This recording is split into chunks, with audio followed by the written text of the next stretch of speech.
ṣoge máa rìn gbẹrẹ bí ẹni ẹ̀gbẹ́ máa tún ṣapá gẹ́gẹ́.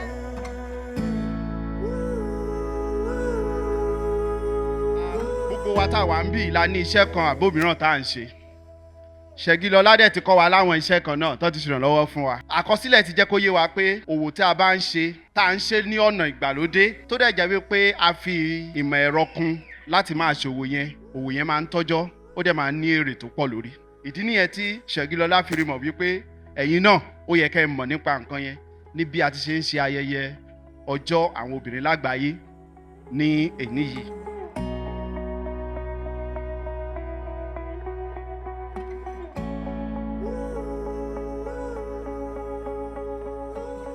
A wá ṣe ètò ìrónilágbára fún àwọn obìnrin tó wọ́n kọ́ wa ní oríṣiríṣi ọ̀nà tá a lè gbà ṣe òwò, àwọn òwò tí a lè ṣe, àwọn ọ̀nà tá a lè gbà mú kí òwò wa ó jẹ́ mímọ̀ fún àgbáyé láti rí.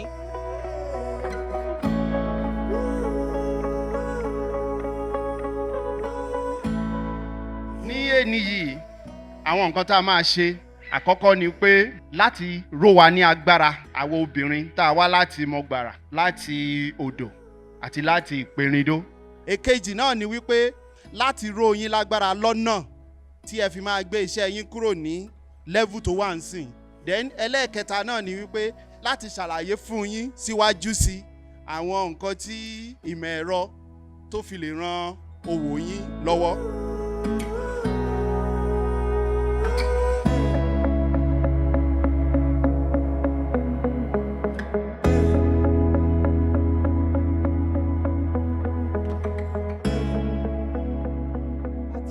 Ọgbọ́n kọ́ ní èyí nítorí pé ọ̀pọ̀lọpọ̀ ló ń tajà tí ò mọ̀ bó ṣe lè ṣe tó fi lè rí èrè bọ̀ níwọ̀nba ilé tá a ti gbọ́ lẹ́ni yìí àti rí ọgbọ́n kọ́ bá ṣe lè tajà bá ṣe lè jèrè.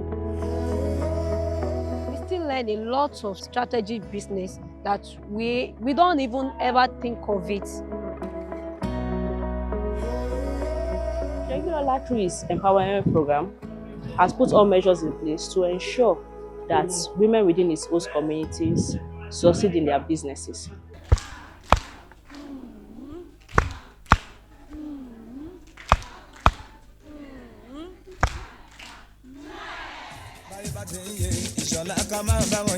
Ọ̀pọ̀ àpá láti sún fáìnàlì ó ti kúrò ní ìtàtijọ́ Ìṣọ̀lá Túndé Mọ́sẹ̀lẹ́yò Àìlámi Joshua ó ẹ jọ̀wọ́ ẹ bá mi dà lóbólẹ̀ àlùjọ ní kí á mọ́ sá.